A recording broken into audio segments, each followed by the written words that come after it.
Welcome to This Explainer. Today, we're going to be looking way past the flashy marketing hype of Google I/O 2026. Because, what we're seeing isn't just a scattered collection of random product announcements. We are actually watching the construction of a massive, vertically integrated AI execution stack right in front of our eyes. Okay, let's dive into this. To really wrap our heads around this execution stack, we need to look at it through a very specific lens, the energetic paradigm, or EP. So EP basically treats AI as an energy system. It forces us to map exactly how computational energy flows, from a physical data center through these different models and ultimately into real, tangible consequences in the world. It teaches us a pretty crucial lesson.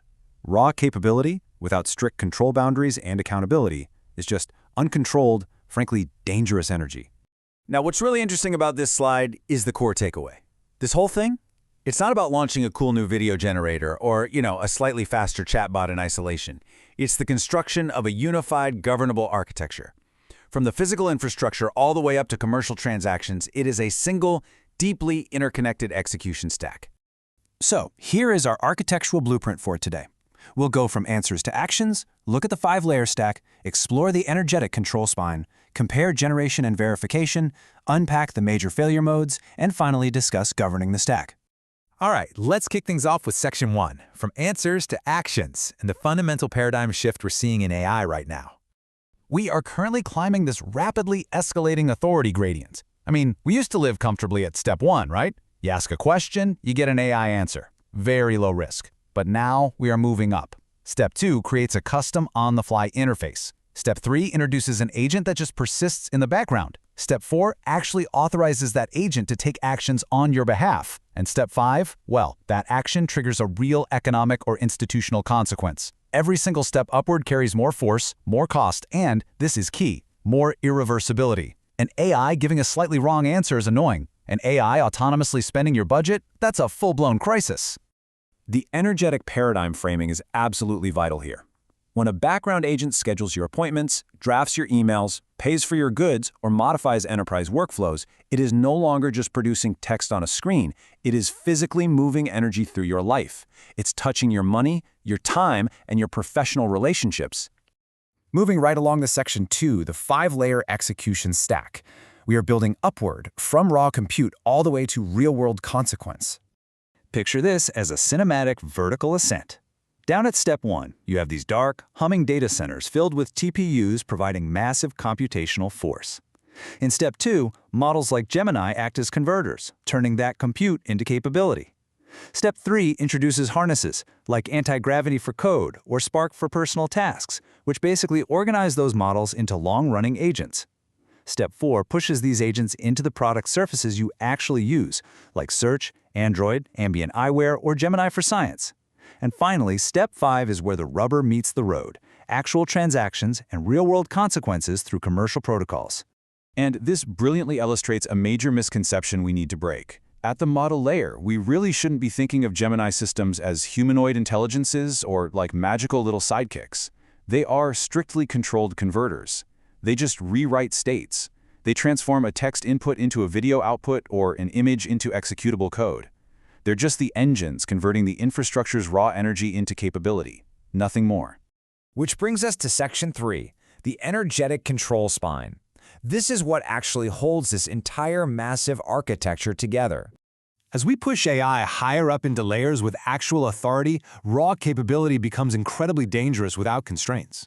So think of this control spine as a series of super strict security gates. You've got cool blue execution flows passing safely through or flashing red when they get blocked. You absolutely need a task contract to define the objective, a scope and data gate to limit what private files the agent can even see, an action gate to make sure it can only draft an email, not actually send it, a time gate so it doesn't run forever, a cost gate to manage token budgets, and, crucially, an escalation gate that forces the system to pause and mandate a human override if it gets confused.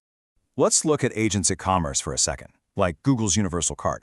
The goal here isn't just frictionless spending, having an agent buy things as fast as humanly possible. The actual goal is correct conversion. Imagine your agent is buying PC parts for you.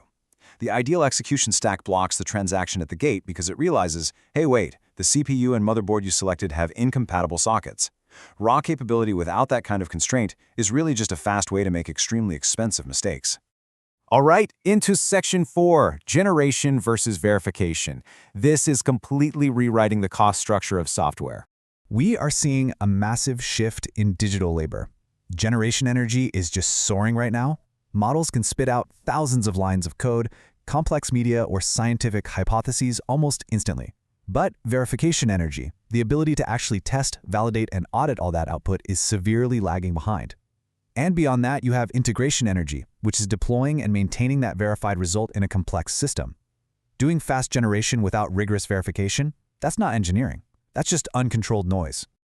So, the crucial point is that the true bottleneck in software development, it's no longer going to be writing the code. The bottleneck has entirely shifted to specifying goals, supervising these agents, thoroughly testing the systems they generate, and managing tool authority.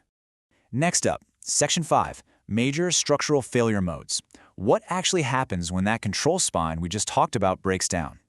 Let me pose this stark question directly to you. What happens when generation energy scales vastly faster than our capacity for verification and control? Literally, what happens when the AI can do 1,000,000 things a second, but we, as humans, can only check 10 of them? Well, the system fails, but it doesn't fail like a chatbot giving a quirky, weird answer. It fails like a poorly managed corporation. You get authority leakage, where an agent secretly starts sending out drafts without asking you. Verification collapse, where the sheer volume of output completely overwhelms our ability to check it. Context overreach, pulling your private calendar into a public task. Protocol capture, where the platform just dictates the rules of commerce. Simulation overtrust, where a highly polished generated chart tricks you into believing really uncertain data.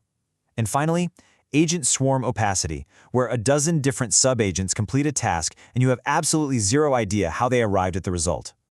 Finally, Section 6, Governing the Execution Layer. This is how you actually win the future of AI. This brings us right to the EP commerce principle. Listen, when an agent touches your money or handles critical scientific research, explicit authority and reconstructible accountability aren't just nice-to-haves. They are absolutely mandatory. It's not about doing things fast anymore. It's about doing them correctly, under very strict, predefined constraints. To make this a reality, the stack requires some highly practical governance. We absolutely must establish clear task contracts. We need strict permission gradients, separating the ability to, say, read a file from the ability to actually deploy code or spend money. We have to maintain audit trails so we can trace artifact lineage. We need reversible defaults, meaning changes are prepared, not instantly committed. We must have visible context and uncertainty labeling. And above all else, there must be mandatory institutional human overrides. Period. Let's move to this and see how this builds into our final, complete picture. The execution stack flows from the dark TPU infrastructure at the base up through Gemini models acting as converters, gets organized into agent harnesses, spreads across the product surfaces you use every single day, and culminates in real-world commercial actions at the top. But for this entire vertical structure to be safe, it must be pierced and governed by a continuous, energetic control spine. Because here's the reality. The strategic winner in this next era of AI is not going to be the company with just the smartest model or the flashiest onstage demo. It's going to be the organization that controls the entire path from human intention to reliable, bounded, audible action. Which leaves us with one final, incredibly crucial question to think about.